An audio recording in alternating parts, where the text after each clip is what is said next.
Auzubillahiminash-shaytanir-rajim. Bismillahir-rahmanir-rahim. Assalamu alaikum students. I am Dr. Ghulam Ahad and you are watching Chemistry with Dr. Ahad. Students, आज का हमारा topic है मोल।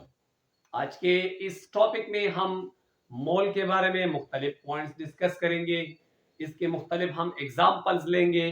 तो आइए चलते हैं अपने टॉपिक की जानिब, वो है मोल। सबसे पहले व्हाट इज मोल? मोल क्या है?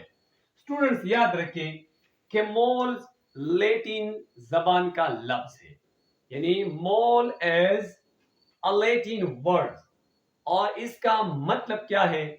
इसका मतलब है ह्यूज मास।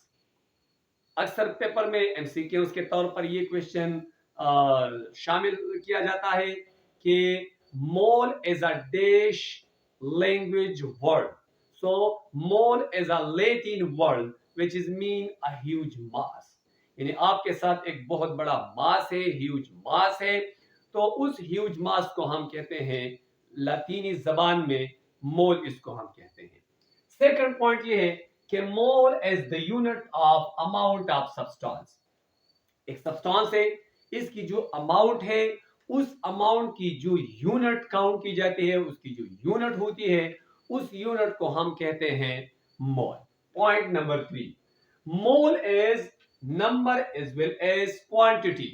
याद रखें कि मोल को एज अ नंबर भी तस्वुर किया जा सकता है और इसको एज अ क्वांटिटी के तौर पर भी तस्वुर किया जा सकता है, यानी mole as a number as well as a quantity. इसके हम एग्जांपल भी लेंगे लास्ट में।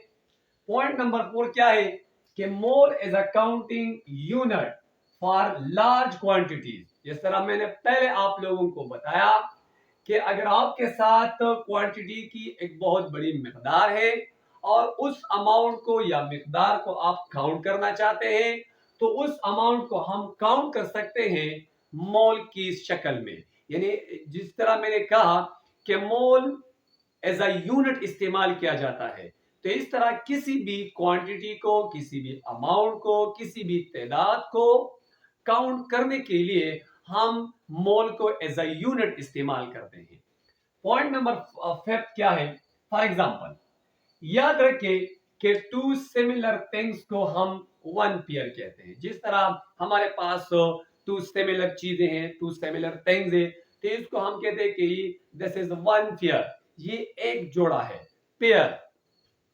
सेकंड क्या है कि 12 similar things is called one dozen. आपके साथ 12 सिमिलर थिंग्स है, फॉर एग्जांपल 12 बॉल पॉइंट्स है, 12 बनानास है, 12 पेंसिल्स है, तो इसको हम 12 नहीं कहते, हम कहते हैं कि दिस इज वन डजन। ये पेंसिल क्या है? वन। फर्ज करें हम किसी फ्रूट वाले के शॉप पर चले जाए, तो हम दुकानदार से कहते हैं कि हमें वन डजन बनाना चाहिए, या हम उसे कहते हैं कि हम वन डजन ऑरेंज चाहिए। तो वो वन डजन के बदले हमें 12 सिमिलर, जिस तरह सिमिलर का मतलब कि 12 बनानास आपको देते हैं। So it's mean that 12 similar things is equal to one dozen. इस तरह 100 सिमिलर थिंग्स, यानी आपके साथ 100 एक जैसे चीजें हैं, 100 similar things is equal to one century. One similar things का मतलब ये है कि फर्ज करें एक प्लेयर है, उन्होंने 99 रन बनाए हैं, तो इसको हम सेंचुरी नहीं कह सकते। अगर वो 99 की बजाय 100 रन बनाए, तो हम ये नहीं कहते कि फलाना बंदे ने 100 रन बनाए हैं, हम कहते हैं कि उन्होंने सेंचुरी बनाई है। So 100 similar thing is equal to one century. इसी तरह 144 similar things is equal to one gross. मतलब ये है कि जिस तरह वन पेयर बराबर है दो सिमिलर चीजों के, वन डजन बराबर है 12 सिमिलर थिंग्स के, वन सेंचुरी बराबर है 100 सिमिलर थिंग्स के, और वन ग्रास इक्वल है 144 सिमिलर थिंग्स के। तो इसका मतलब ये है कि ये जो यूनिट के तौर पर हम इस्तेमाल करते हैं कि पेयर, डजन, सेंचुरी, ग्रास, इसका मतलब ये है कि पेयर रिप्रेजेंट करता है 2 चीजों को, डजन रिप्रेजेंट करता है 12 चीजों को, एंड सो ऑन। इसी तरह 6.9 6.023 and to 1023 similar things as equal to 1 mole. इसी तरह 6.023 and to 1023 similar thing as equal to 1 mole. अगर हम कहें कि 1 mole प्लाना एटम, 1 mole प्लाना मॉलिक्यूल, तो इसका मतलब ये है कि 1 मोल एटम या 1 मोल मॉलिक्यूल के अंदर 6.023 and to 1023 सिमिलर पार्टिकल मौजूद है। इसका मतलब ये है असल में। अंदर पॉइंट क्या है कि mole is a counting unit for atoms, ions and molecule. जिस तरह पेयर 2 चीजों के लिए हम इस्तेमाल करते हैं, डजन 12 चीजों के लिए, 1 सेंचुरी 100 के लिए और 1 ग्रास 144 सिमिलर थिंग्स के लिए, इसी तरह 1 मोल हम इस्तेमाल करते हैं इतने सिमिलर एटम्स के लिए, आयंस के लिए और मॉलिक्यूल्स के लिए। तो इसका मतलब ये है कि mole is a counting unit for atoms, ions and molecule. Another point, a group of definition, अब definition को देखें। A group of 6.023 and to 1023 similar things means atoms, ions, molecules called mole। यानी आपके साथ एटम्स की इतने atoms है, तो इतने एटम्स की जो ग्रुप है या इतने आयंस की जो ग्रुप है, इतने मॉलिक्यूल्स की जो ग्रुप है, तो इसी ग्रुप को हम कहते हैं mole. For example 6.023 and to 1023 hydrogen atoms, इतने हाइड्रोजन एटम्स बराबर है 1 मोल के। यानी 1 mole hydrogen means 6.023 and to 1023 atoms of hydrogen. अगर हम कहें कि हमारे साथ 1 मोल हाइड्रोजन है, तो इसका मतलब क्या होगा, ये मोल जो है ना, ये एक यूनिट है, काउंटिंग यूनिट है, और मोल रिप्रेजेंट करता है इतने नंबर को, इतने सिमिलर एटम को जो कि हाइड्रोजन में मौजूद है। Another example 6.023 and to 1023 water molecule is equal to 1 mole.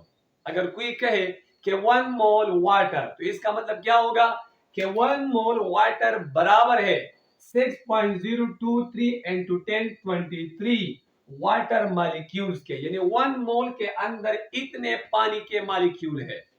1 mole water mean इतनी पानी के molecule. Another definition, when the atomic masses, molecular masses, formula masses or ionic masses of a substance expressed in gram is called mole। एक बहुत ज्यादा मशहूर definition है कि when the atomic masses of atom, molecular masses of molecule, formula masses of formula and ionic masses of ionic compound expressed are represented in gram, this representation is called mole। यानी जब आपके साथ atomic mass, आप molecular mass को, formula mass को और ionic मास को ग्राम में रिप्रेजेंट करें, इसको हम कहते हैं mole. For example 1 mole of hydrogen atom, आपके साथ अब एटम है, इसका एटॉमिक मास क्या होगा हाइड्रोजन का? हाइड्रोजन का एटॉमिक मास होगा 1.008। अगर इसको हम ग्राम में रिप्रेजेंट करें, so 1.008 gram of hydrogen is equal to 1 mole. यानी 1.008 ग्राम हाइड्रोजन बराबर होगा 1 मोल के। क्योंकि यहां पर हाइड्रोजन का जो एटॉमिक मास है, वो एटॉमिक मास को हमने रिप्रेजेंट किया है ग्राम में। सो अगर आप एटॉमिक मास को ग्राम में रिप्रेजेंट करें, तो ये बराबर होगा मोल के। इसी तरह 1 mole of carbon atom is equal to 12.01 gram. Atomic carbon का एटॉमिक मास क्या है? वो है 12.01। अब अगर आप 12.01 को ग्राम में एक्सप्रेस करें, तो ये बराबर होगा 1 मोल के। Another example, 1 mole of H2O molecule is equal to 18 ग्राम। अब अगर आप वाटर ले तो वाटर का मॉलिक्यूलर मास क्या है, वो है 18, क्योंकि ऑक्सीजन का एटॉमिक मास 16 है और इसमें दो हाइड्रोजन है तो एक हाइड्रोजन का एटॉमिक मास 1 है, क्योंकि दो हाइड्रोजन है लिहाजा 2, 16 प्लस 2 इज इक्वल टू 18। तो वाटर के जो मॉलिक्यूल हैं, इस मॉलिक्यूल का मॉलिक्यूलर मास होगा 18। अगर आप 18 को ग्राम में रिप्रेजेंट करें तो इसका मतलब ये होगा कि ये बराबर है 1 मोल के। Another example, 1 mole of NaCl formula unit, चूंकि सोडियम क्लोराइड एक आयोनिक कंपाउंड है तो 1 mole of NaCl is equal to 58.5 gram. अगर आप आयोनिक कंपाउंड की जो मास है उसको आप रिप्रेजेंट करें ग्राम में तो वो बराबर होगा 1 मोल के। और आखिर में सपोज फर्स्ट हम ले 1 mole of OH ion, hydroxyl ion is equal to 17 gram. तो ये रहा मोल। जिस तरह मैंने पहले आप लोगों को ये भी बताया कि मोल की का एक डिफिनीशन ये है कि mole is a counting unit for atom, ions and molecule. यानी ये एटम्स, आयंस, मॉलिक्यूल के लिए इज अ काउंटिंग यूनिट के तौर पर इस्तेमाल किया सकता है। और a group of 6.023 into 1023 similar things, atom, ions or molecule called mole। यानी जितने भी सिमिलर थिंग्स हैं, या एटम हो या आयंस हो या मॉलिक्यूल हो, तो वो बराबर होगा एक नंबर के, वो नंबर है 6.023 into 1023 और इसको हम कहते हैं मोल, जिस तरह मैंने मेंशन भी किया है। तो मोल असल में एज अ काउंटिंग यूनिट के तौर पर इस्तेमाल किया जा सकता है, जिस तरह मैंने बहुत सारे एग्जांपल भी लिया। तो this is very important point, so because क्योंकि जो हमारा आने वाले बहुत ज्यादा लेक्चर हैं उस लेक्चर में हम मोल को ज्यादा इस्तेमाल करते हैं। तो मैं उम्मीद रखता हूं कि आप लोगों को ये टॉपिक समझ में आया होगा। तो इंशाल्लाह नेक्स्ट टाइम हम एक मर्तबा फिर एक नए टॉपिक के साथ, जो कि है एवोगाड्रोस नंबर, उसके साथ इंशाल्लाह दोबारा हाजिर होऊंगा। तब तक के लिए इजाजत दीजिए। अल्लाह हाफिज।